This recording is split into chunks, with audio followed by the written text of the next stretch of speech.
We're in the US for the FII Priority Summit, which is held each year here in Miami Beach. I'm Kimberly Leonard from the PIF News Network, and this meeting is designed as an engine of actionable change.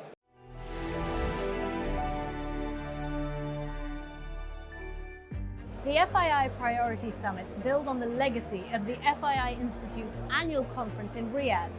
They're an ongoing global program, and the hope is that they pioneer solutions that transcend industries and geographies. And as both private equity and public markets adapt to changing economic conditions, how will growth and investment from the GCC, and in particular Saudi Arabia, come into play?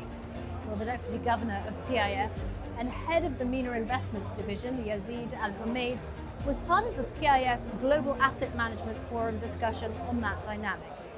What can the kingdom offer?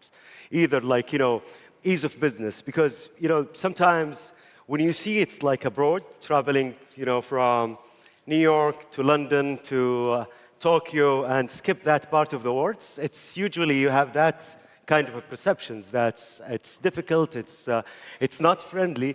But in fact, according to the numbers on ease of business, and today I think it will be shown to you and presented to you, we are actually, in the top three, I guess, in terms of ease of doing business. The Board of Changemakers panel at the FII Priority Summit centered on the ability of leaders to build new foundations amid geo-fragmentation. The speakers discussed the political, economic, and technological factors at play in the search for new foundations for progress. Sport played a large part in today's discussions, with some literal heavy hitters sharing their thoughts. Serena Williams and Lance Armstrong were looking at the concept of purpose-driven investment, that strategic financial returns can be made alongside broader societal impact. I fell in love with investing in technology and really deciding how we invest and how the world shapes our future. And so getting to pick those companies, seeing real life, how your life has changed from point A to point B in the matter of 5 to 10 years, how our world has completely changed through how we invest, I wanted to be a part of that. Is the center of gravity for sport shifting towards Saudi Arabia? Well, that's what the CEO of the ATP Tour, the CEO of the PIF-owned Surge Sports Investment, and the founder of Sports Corp were discussing today. How are new partnerships and sponsorships reshaping the next generation of women's sport? PIF's head of sponsorship and events was part of a discussion on that with the CEO of the Women's Tennis Association. The gap is still there, but we were courageous enough to address the challenges and realize the potential of women's sport.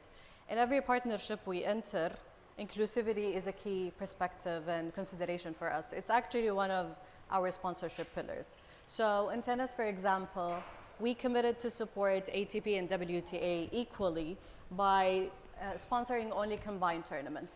We're also the first ever naming partner of both rankings.